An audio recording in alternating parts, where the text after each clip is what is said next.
malaki ang possibility na 3 hanggang 4 na Pinoy ang papasok sa KBL next season at ang desisyon na yun ng mga KBL teams ay depende sa performance at pag-renew ng kontrata. At ayon nga po sa balita ay possible na pumirma ng bagong Asian import ang kupunan ng Samsung Thunders, KCC Agis at Goyang Sono. Hindi na natin babanggitin kung sino mga Pinoy ang nandoon. Pero mahalaga din kung sino nga ba ang Pinoy na papasok sa liga. Pero binabanggit at nangunguna ang pangalan ni Carl Tamayo. Sa mga KBL team nating nabanggit kanina ay ang Samsung Thunders ay ang matagal nang naghahanap ng Asian import na nasa forward position. Sila ay nabigo na noon kila Will Navarro, Christian David at Justin Baltazar. Kaya kung sakaling sila ay maaaring kumuha ng bago ay ito ang posibleng destinasyon ni Carl Tamayo.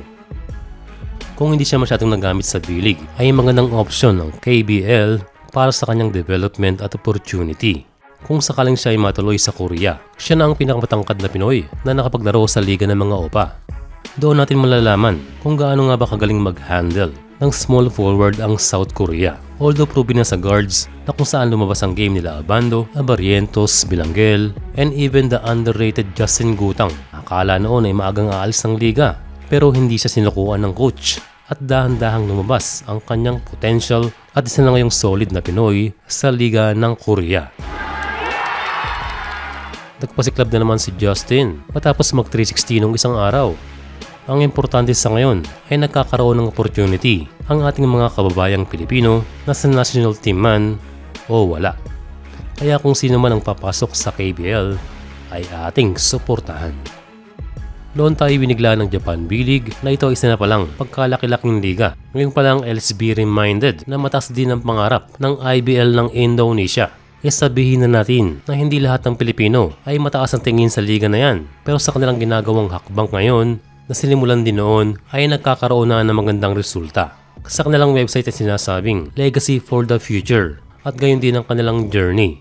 Ngayong season ng liga nila ay mayroong 14 teams na kalat sa buong bansa. Sabihin na natin na challenge o mahirap ang pagkakaroon ng regional league sa Pilipinas dahil isa tayong archipelago. Pero ngayon ang pinakamalaking archipelago sa buong mundo na Indonesia ay mayroong regional league na maraming teams.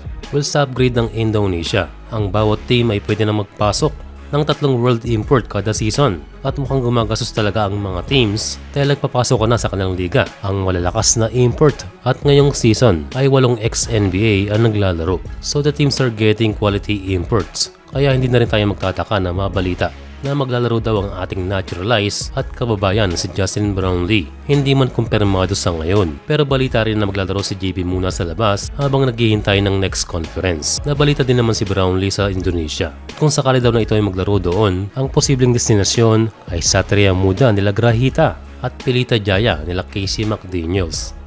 Well, for now, hindi papayag si Brownlee na mabakante. Bukod sa mayroong pamilya, ay kailangan niyang ma-maintain ang kanyang playing condition dahil siya isang normal na tao rin na maaaring mangalawang sa kanyang larangan.